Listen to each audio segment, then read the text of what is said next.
Is that a stroke that you can associate with? I see this all too often.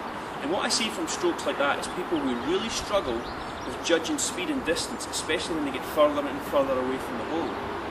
The reason that they struggle is down to two factors. The first one, the wrist. That puts a lot of unpredictable, uncontrollable speed into the stroke. And the second is the hit. It becomes a lot more of a hit at the ball rather than a stroke through to the hole. And it's these two things that you need to concentrate on to build up a good sense of distance control and how you feel that. I'm going to give you two examples of the key things that you want to work on. The first thing, it's a stroke, it's not a hit. Think of yourself using a paintbrush.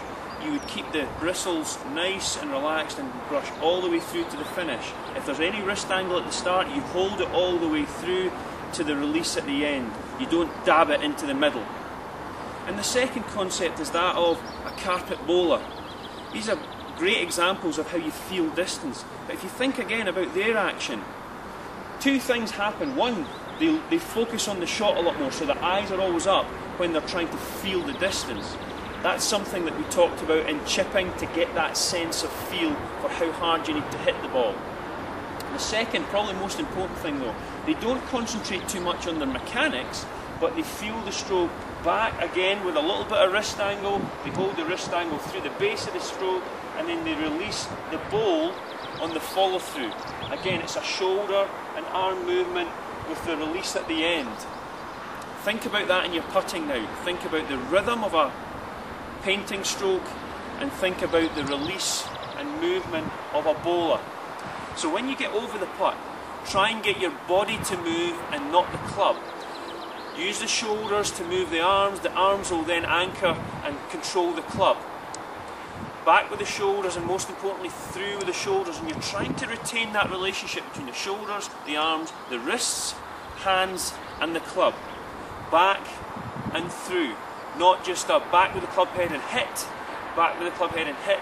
Very unpredictable. Two things with the wrist action, as I mentioned, very unpredictable speed, but then all of a sudden the face angle and direction are going to be compromised as well. So really think about anchoring the club and moving it with your shoulders only. Now, good examples of people who are trying to build up that very one-piece smooth movement are all these guys on tour who have decided to go for a putter that anchors into their body, whether it's a belly or a chest putter. That takes the wrist completely out of play, and it means that the club is being moved by the body and a lot less likely to twist and be unpredictable with the speed. And we've got a nice little swing aid that helps you get that feeling. Whether you want to go down the route of getting a belly putter or a body putter, it doesn't really matter. The key thing is you've got to get something to anchor into your body. So we've got this little swing aid where we can pop it on the back of your own putter, anchor it against your body at any particular point. Now all of a sudden it forces you to move with the body, especially the shoulders, the arms then move in turn and the wrists get completely taken out of it. So remember that triangle, remember the images and the feelings of the carpet bowler and the paintbrush. If you put those things into practice, very quickly with a little bit of practice on the putting green, you'll develop a sense of feel and what stroke gives you what distance. But the key thing is you're going to build up that very regular and repetitive rhythm. So give it a go and I'm sure you see some benefit from distance.